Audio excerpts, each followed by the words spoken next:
बिस्मिल्लाहिर्रहमानिर्रहीम। अस्सलाम वालेकुम स्टूडेंट्स, मैं हूं तहमीना वकील और आज हम एफएससी सेकेंड ईयर केमिस्ट्री की बुक का 13th लेक्चर स्टार्ट कर रहे हैं।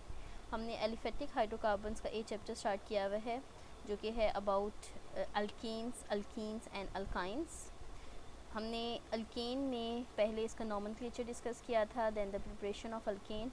The next topic is about the chemical reactivity of alkanes. आज हम ये देखेंगे कि अल्केन्स किस तरह के रिएक्टिव होते हैं, इनकी रिएक्टिविटी किस किस फैक्टर पे डिपेंड करती है और ये किस टाइप ऑफ रिएक्शन शो करती हैं।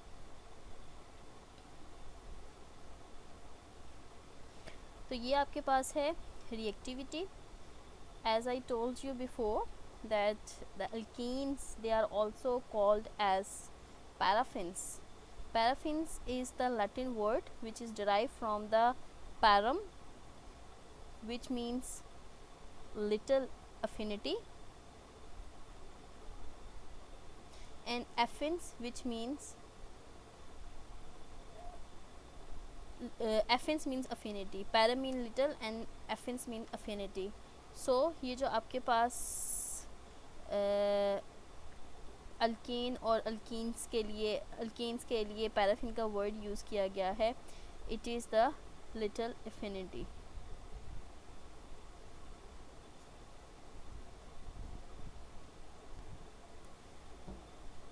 अब लिटिल एफिनिटी का मतलब क्या है? They are inert towards acids, alkalis, oxidising and reducing agents.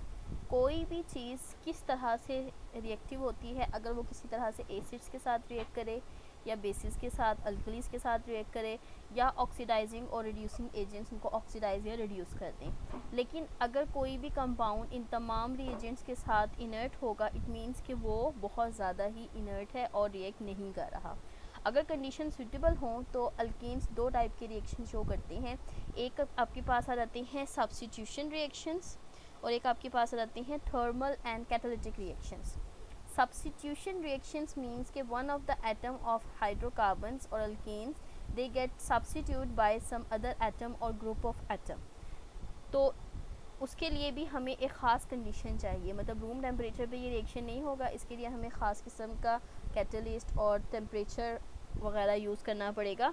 जैसे देखिए यहाँ मेंशन है कि अब the reaction it take place at high temperature और on the absorption of light energy through the formation of highly reactive free radicals. इसमें ख़ास किस्म का मैकेनिज़्म भी हम पढ़ेंगे अल्कीन्स की रिएक्टिविटी में, that is free radical mechanism, जो कि प्रोड्यूस्ड होते हैं इन द प्रेजेंस ऑफ सनलाइट। अब जो इनर्टनेस है इन हाइड्रोकार्बन्स की या इन अल्कीन्स की कह लें, वो दो चीज़ों पे, दो कंडीशंस पे बेस कर रही होती है। एक होती है on the basis of non polar nature of carbon hydrogen bond.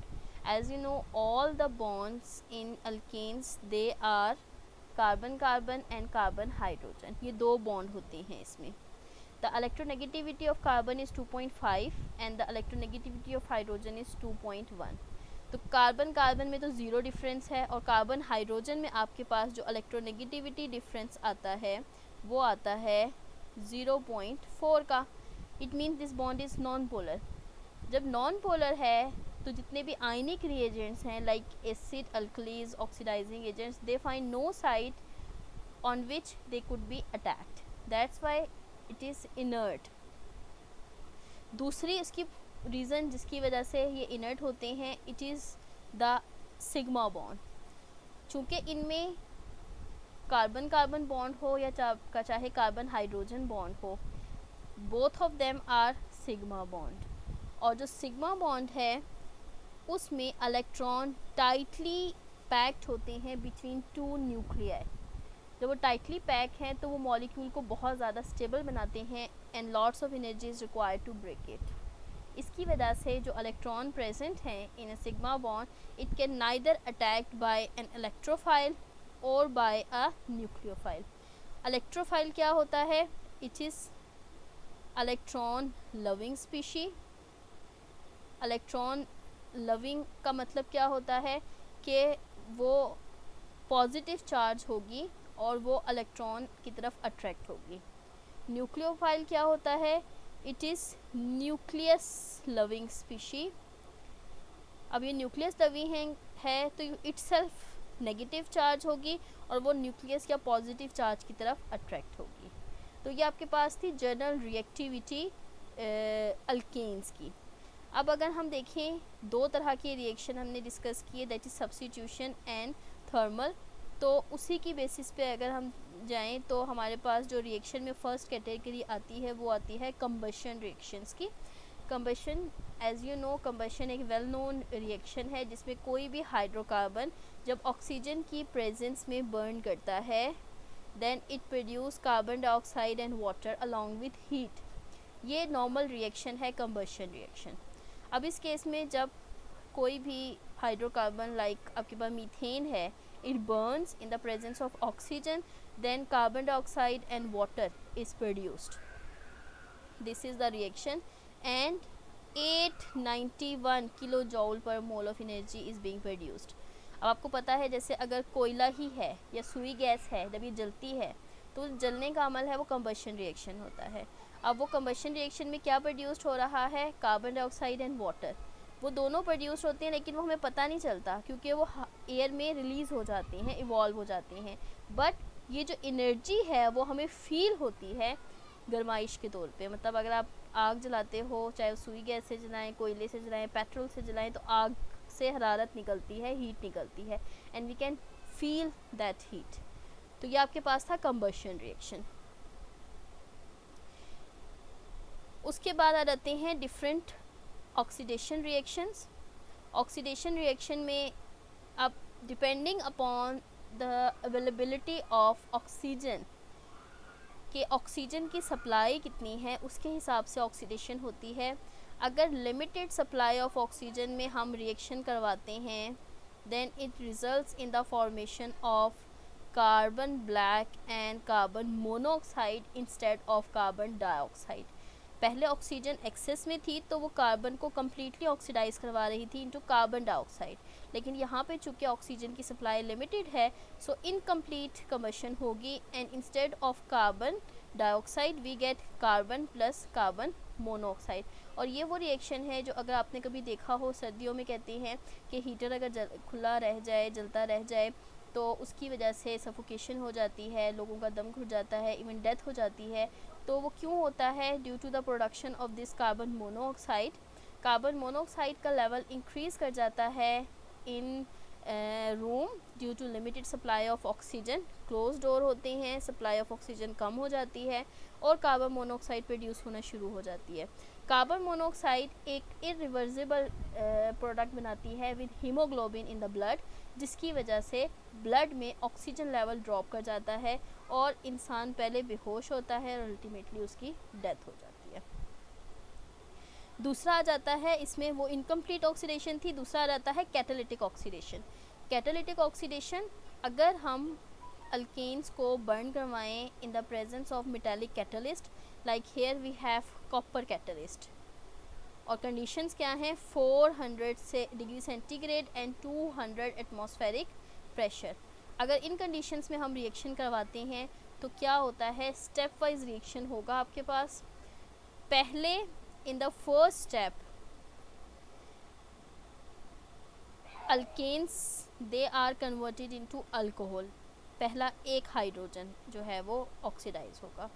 Then in the second step second oxygen oxidise होगा and it will be converted into aldehydes. In the third step third hydrogen oxidise होगा and it will be converted into carboxylic acids. And last carboxylic acid, finally तमाम hydrogens remove हो जाएंगे और the final product is carbon dioxide. तो ultimately product वही है लेकिन step wise manner में है। तो फर्स्ट स्टेप में अल्कोहल, फर्स्ट स्टेप में आपके पास आएगा अल्कोहल, दूसरे में आएगा एल्डिहाइड, तीसरे में आएंगे कार्बोक्सिलिक एसिड्स और लास्ट में आपके पास आ जाएगा कार्बन डाइऑक्साइड। तो ये 4 स्टेप रिएक्शन है और इस 4 स्टेप रिएक्शन के नतीजे में आपके पास स्टेप बाय स्टेप, जैसे मीथेन है इसके पास 4 हाइड्रोजन तो स्टेप बाय स्टेप आपके पास 4 हाइड्रोजन्स रिमूव हो जाती हैं और डिफरेंट ऑक्सीडाइज प्रोडक्ट्स प्रोड्यूस्ड होती हैं। अब ये जो कैटालिटिक ऑक्सीडेशन है ये यूज़फुल है industrially to prepare higher fatty acids जो कि सोप में और वेजिटेबल ऑयल इंडस्ट्रीज़ में यूज़ हो रही होती हैं। तो ये रिएक्शन जो है वो इम्पॉर्टेंट है इंडस्ट्रियल पॉइंट ऑफ व्यू से भी। उसके बाद नेक्स्ट कैटेगरी ऑफ रिएक्शन आ जाता है, दैट इज़ नाइट्रेशन रिएक्शन। अब तक हमने जो देखे थे कंबशन रिएक्शन भी, इनकम्प्लीट ऑक्सीडेशन भी, कैटालिटिक ऑक्सीडेशन भी, जो 3 रिएक्शन थे दे लाई इन थर्मल रिएक्शंस, जिसमें कि आपने थर्मली हीट करवाया, उसको बर्न करवाया। लेकिन ये जो नाइट्रेशन का प्रोसेस है या जो नाइट्रेशन रिएक्शन है, it comes in the category of substitution reaction. जैसे मैंने बताया सब्स्टिट्यूशन क्या होता है, in which one of the hydrogen is replace by a nitro group. अब जो नाइट्रिक एसिड है ये एक्चुअली एक्ट कर रहा होता है as a nitro group substrate के तौर पे, कि ये नाइट्रिक एसिड में से आपके पास नाइट्रो ग्रुप एलिमिनेट हो जाएगा। यहाँ पे क्या है, methane, methane has 4 hydrogens, so this hydroxyl it reacts with hydrogen to form water, और पीछे आपके पास ये मिथाइल ग्रुप जो है, ये मिथाइल ग्रुप इस नाइट्रो के साथ रिएक्ट करके नाइट्रो मीथेन प्रोड्यूस करता है। अब ये रिएक्शन नॉर्मली जनरल जो इसके लिए कंडीशंस हैं वो जैसे हमने पहले बताया था कि नॉर्मल कंडीशंस में ये रिएक्शन नहीं होता, इसके लिए ड्रास्टिक कंडीशन देनी पड़ती है, दैट इज़ 400 से 500 डिग्री सेंटीग्रेड। अब इस नतीजे में जो आपके पास प्रोडक्ट प्रोड्यूस्ड होगी, जो भी स्टार्टिंग मटेरियल है, जैसे अगर मीथेन है तो नाइट्रोमीथेन, इथेन है तो नाइट्रो इथेन, प्रोपेन है तो nitro propane, respective products produced होती हैं, and all of these product are used as a fuel solvents in organic synthesis. तो ये इस रिएक्शन की इम्पोर्टेंस है। उसके बाद जो नेक्स्ट कैटेगरी ऑफ रिएक्शन आ जाता है और जो बहुत ज़्यादा इम्पॉर्टेंट रिएक्शन भी है अल्केन्स के पॉइंट ऑफ व्यू से, it is halogenation reaction. Halogenation reaction is the type of reaction in which halogens, अब हैलोजिन आपके पास जो हैं वो 4 हैलोजेंस हैं, फ्लोरीन, क्लोरीन, ब्रोमीन, आयोडीन। अब अगर हम इसमें देखें तो जो फ्लोरीन के साथ रिएक्शन है उसका ऑर्डर अगर देखें तो फ्लोरीन का सबसे ज़्यादा है, then chlorine, then bromine, then iodine. तो फ्लोरीन इज़ हाईली वॉयलेंट, और इस केस में आपके पास mixture of carbon, fluorinated alkanes और हाइड्रोफ्लोरिक एसिड होता है, तो ये फ्लोरीन के साथ रिएक्शन फिजिबल नहीं है। आयोडीन के साथ देखें तो reaction it is too slow too and reversible, too slow और रिवर्सिबल, इसलिए आयोडीन के साथ भी रिएक्शन फिजिबल नहीं है। तो बाकी पीछे क्या रह गया, क्लोरीन एंड ब्रोमीन। तो इसीलिए अल्कीन्स क्लोरीन और ब्रोमीन के साथ रिएक्शन करते हैं इन द प्रेजेंस ऑफ सनलाइट। इसमें सनलाइट चाहिए या यूवी लाइट चाहिए या हाई टेम्परेचर चाहिए, जिसके नतीजे में क्या होगा कि फ्री रेडिकल्स प्रोड्यूस्ड होती हैं जो रिप्लेस करते हैं हाइड्रोजन को successively, and the process is called as halogenation. अगर क्लोरीन को रिप्लेस करेंगे तो उसे हम कहेंगे क्लोरीनेशन, अगर ब्रोमीन रिप्लेस करेंगे तो उसे कहेंगे हम ब्रोमीनेशन।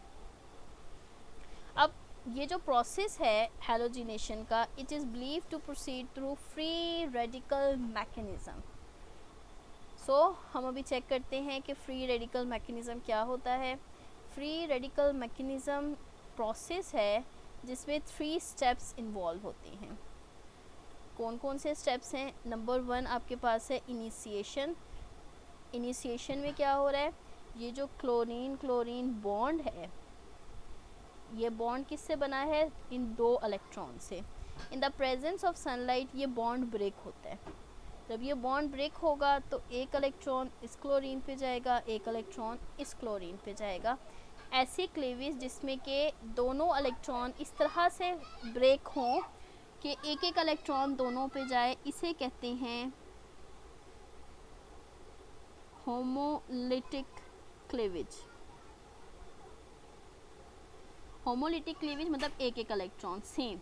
तो इस केस में इन दोनों के ऊपर एक एक ये रेडिकल्स, ये नेगेटिव आयन वाले में ये रेडिकल्स प्रोड्यूस्ड होगा, ठीक है। ये एक एक इलेक्ट्रॉन आ गया। अब नेक्स्ट क्या होगा, ये स्टेप है इनिशिएशन, मतलब generation of free radicals. Second step आपके पास है प्रोपगेशन का। प्रोपगेशन में क्या होता है, मीथेन मॉलिक्यूल इस क्लोरीन रेडिकल के साथ रिएक्ट करता है। अब इसमें भी जो ये मीथेन है, इसके पास ये दो एटम, दो क्या कहते हैं इलेक्ट्रॉन है, इनकी होमोलिटिक क्लीवेज होगी। ये हाइड्रोजन रिएक्ट करेगा क्लोरीन के साथ टू फॉर्म HCl और पीछे आपके पास मिथाइल रेडिकल प्रोड्यूस्ड हो जाएगा। उसके बाद methyl radical it reacts with chlorine, इस क्लोरीन मॉलिक्यूल की होमोलिटिक क्लीवेज होगी। Methyl reacts with chlorine to form methyl chloride और पीछे क्या प्रोड्यूस हो रहा है, क्लोरीन रेडिकल। तो ये प्रोपोगेट करता जाएगा, मतलब ये क्लोरीन फिर दोबारा से यहाँ पे आ जाएगा और रिएक्शन विल प्रोपोगेट। अल्टीमेटली क्या होगा, last step that is termination step, जिसमें कोई से भी दो रेडिकल, जैसे एक ये मिथाइल रेडिकल है, एक क्लोरीन रेडिकल है, वो आपस में कंबाइन करेंगे and they form a bond between methyl and chloride to form a methyl chloride. तो ये 3 स्टेप रिएक्शन है। जब भी फ्री रेडिकल मैकेनिज्म होता है, it proceed through 3 step mechanism, that is initiation, propagation and termination. इसी चीज़ को हम एक्सप्लेन करते हैं स्टेप वाइज मैनर में। अब इस केस में सिर्फ एक प्रोडक्ट प्रोड्यूस नहीं होती, यहाँ पे आपके पास 4 हाइड्रोजन हैं, पीछे 4 थे, तो स्टेप बाय स्टेप चारों के चारों रिप्लेस हो जाती हैं। अभी ऊपर आपने देखा था पहले, हेयर वी हैव 4 हाइड्रोजन, उसमें से एक निकला और आपके पास क्या प्रोड्यूस्ड हो गया, मिथाइल क्लोराइड। अब इस मिथाइल क्लोराइड की आगे सब्स्टिट्यूशन होनी है, ये मिथाइल क्लोराइड है। मिथाइल क्लोराइड में क्या होगा, इट रिएक्ट्स विथ क्लोराइड और इस केस में ये वाला बॉन्ड, सॉरी ये बॉन्ड नहीं है, इस केस में ये वाला बॉन्ड ब्रेक करेगा, this hydrogen reacts with chlorine और पीछे आपके पास क्या रह गया, CH2 क्लोरीन, ये प्रोड्यूस्ड होगा।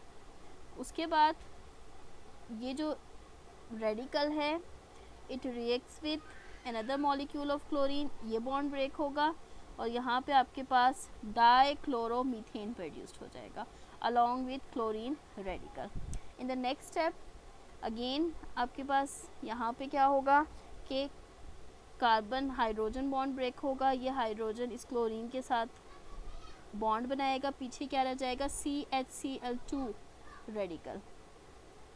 उसके बाद ये CHCl2 radical it reacts with chlorine, ये क्लोरीन के साथ करेगा और इस केस में आपके पास क्या चीज़ प्रोड्यूस्ड होगी, क्लोरोफॉर्म। क्लोरोफॉर्म को हम इस तरह भी लिख सकते हैं, CHCl3। नेक्स्ट क्लोरोफॉर्म रिएक्ट करेगा क्लोरीन के साथ, इस केस में ये हाइड्रोजन इस क्लोरीन के साथ रिएक्ट करेगा and you will get CCl3 radical. और लास्ट में वो CCl3 रेडिकल रिएक्ट करेगा, क्लोरीन मॉलिक्यूल की क्लीवेज होगी एंड इट विल गेट टेट्राक्लोरोमीथेन या कार्बन टेट्राक्लोराइड। अब आपने देखा है कि कार्बन के पास स्टार्ट में 4 हाइड्रोजन थे और इन अ स्टेप वाइज मैनर एक एक हाइड्रोजन रिप्लेस होता गया है क्लोरीन से। तो क्लोरोमीथेन, डाइक्लोरोमीथेन, ट्राइक्लोरोमीथेन एंड टेट्राक्लोरोमीथेन 4 कार्बन्स के साथ, दीज आर द प्रोडक्ट्स। तो ये आपके पास था hydrogenation, halogenation reaction in which one of the hydrogen is replaced by halogen atom। और सिर्फ एक ही halogen रिप्लेस नहीं होता, जितने पॉसिबल हाइड्रोजन्स हैं all all the possible hydrogens they get replaced by halogens, और आपके पास mono substituted, di substituted, tri substituted और पॉली सब्सिट्यूटेड प्रोडक्ट्स प्रोड्यूस होती हैं। अब अगर हम इनके यूजेस देखें कि इनमें what are the uses of methane, तो मीथेन को हम फ्यूल के तौर पे और एज ए एलिमिनेटिंग गैस के तौर पे यूज़ करते हैं, ये आपको बेहतर पता है। जो सुई गैस यूज़ होती है वो आपके पास क्या है, मीथेन। इसके अलावा ये जो अभी आपने रिसेंटली रिएक्शन देखा था हैलोजिनेशन, इसके नतीजे में मिथाइल क्लोराइड, डाइक्लोरोमीथेन, क्लोरोफॉर्म और कार्बन टेट्राक्लोराइड, ये mono, di, tri, tetra substituted products हैं, ये प्रोड्यूस्ड होती हैं। इसके अलावा फॉर द इंडस्ट्रियल प्रिपरेशन, इसी तरह से अगर हम इंडस्ट्रियल प्रिपरेशन की बात करते हैं तो इस केस में मिथाइल अल्कोहल जो कि कैटालिटिक ऑक्सीडेशन से प्रोड्यूस्ड हुआ है, फॉर्मेल्डिहाइड और हाइड्रोजन साइनाइड जैसे इंपॉर्टेंट केमिकल इससे प्रोड्यूस्ड होते हैं। इसके अलावा अगर हम इनकम्प्लीट कंबशन देखें तो उसके नतीजे में कार्बन ब्लैक प्रोड्यूस्ड हो रहा है, which is use in paint, printing ink and automobile tyres. इसके अलावा इसको यूज़ किया जाता है for urea fertiliser synthesis. So these all are the uses और द इम्पोर्टेंस ऑफ अल्केन्स। तो ये हमारा अल्केन्स का टॉपिक कंप्लीट है। इसमें हमने सबसे पहले नोमेनक्लेचर डिस्कस किया, नोमेनक्लेचर के बाद जो है वो हमने इसकी प्रिपरेशन देखी, then the physical and the chemical reactivities के वाई अल्केन्स आर इनर्ट, उसकी रीज़न देखी। There are two reasons due to which the reactivity of alkanes is very low, that is the non-polar nature of carbon and carbon hydrogen bond, and second one is the inertness of sigma bond। ये दो points हैं जिसकी वजह से alkanes least reactive होते हैं and they are inert towards the most of the reactants like acids, alkalis, oxidising और reducing agents. Next उसी की बेसिस पे डिफरेंट जो दो कैटेगरी ऑफ रिएक्शन ये शो करते हैं, दैट इज सब्स्टिट्यूशन और थर्मल रिएक्शंस, वो देखिए। उसमें सबसे इंपॉर्टेंट रिएक्शन जो है वो हैलोजिनेशन रिएक्शन है। ये halogenation reaction free radical mechanism के थ्रू प्रोसीड होता है और ये अक्सर पेपर में आ भी जाता है। इसके अलावा 2-3 यूजेस मीथेन के ये शॉर्ट क्वेश्चन भी अक्सर पेपर में आ जाता है। तो होप्स हो कि आपको ये तमाम पॉइंट्स क्लियर होंगे। अल्केन्स का मैंने पहले भी कहा था, मज़ीद कह रही हूँ, जो नोमेनक्लेचर वाला पोर्शन है उसकी आप दोबारा से प्रैक्टिस करें और जो एक्सरसाइज क्वेश्चन है उसे सॉल्व करके मुझे सेंड करें। क्लियर?